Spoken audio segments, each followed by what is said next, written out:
My daughter handed me the note while her mother was humming along to a song on the radio. Dad, turn around now.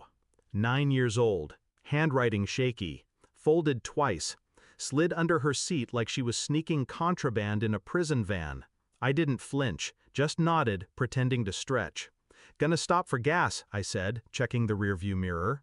My wife didn't even look up from her phone. The gas station bathroom smelled like bleach and despair. But inside that tiny fluorescent-lit cell, my world tilted. My daughter stood there, eyes wide, holding her mother's second phone, the one I didn't know existed, the one she had found hidden in the glove compartment. She handed it to me. Swipe up, she whispered. Messages, dozens, some recent, some months old, photos, plans, voice notes. He still doesn't know. This cabin weekend is perfect. No signal up there. We'll have time. Time for what? I didn't need to ask.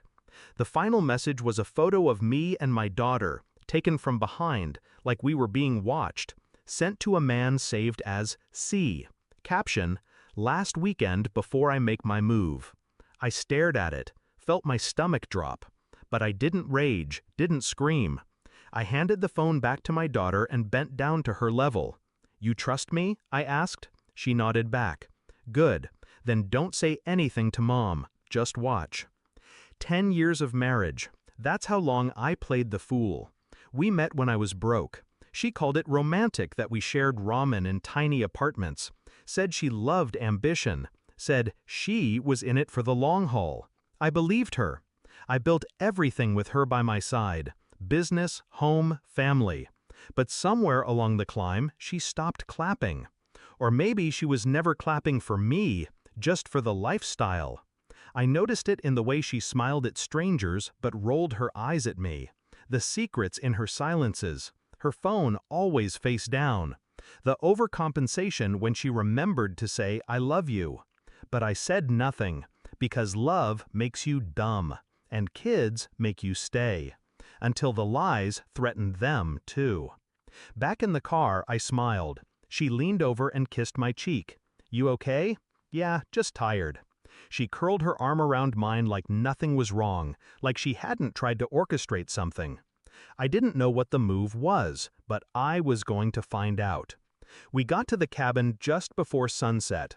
Remote, no cell service, no neighbors for miles. The perfect stage for something wicked. She unpacked light. No food, no wine. Just one duffel bag she kept close. Too close. I watched her set it gently by the fireplace.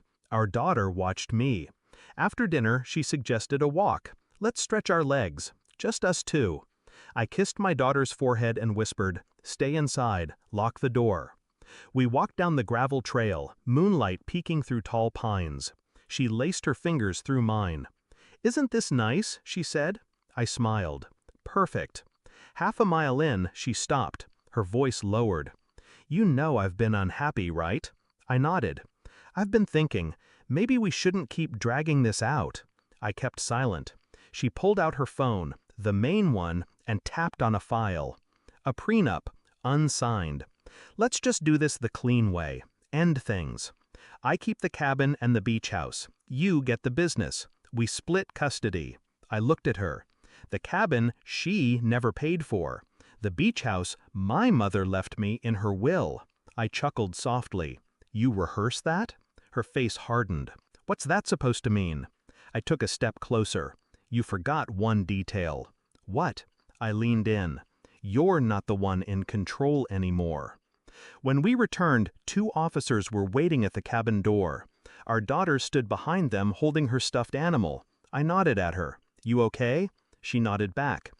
Earlier, while she was unpacking, I'd slipped away to the ranger station 5 miles down the road, where I did have a signal. I forwarded every message, every photo, every audio file from her secret phone to my attorney, the police, and my cloud backup. I gave the officers the location of her hidden weapon. Yes, she brought one. They found it in her duffel bag, unregistered, loaded. She looked at me like I'd stabbed her in the back. But I hadn't. I'd simply held up a mirror. The rest was procedural. They arrested her on suspicion of conspiracy and endangerment. The messages hinted at planning harm. The gun sealed it. She screamed as they dragged her out. "You set me up!" No, she did that all by herself. It's been 6 months. My daughter sleeps easier now. We laugh more, eat together, live freely. The court granted me full custody after the incident. She hasn't even tried to fight it. Too busy trying to make bail. Sometimes people ask if I feel bad. I don't. I didn't just protect myself. I protected my daughter from growing up thinking,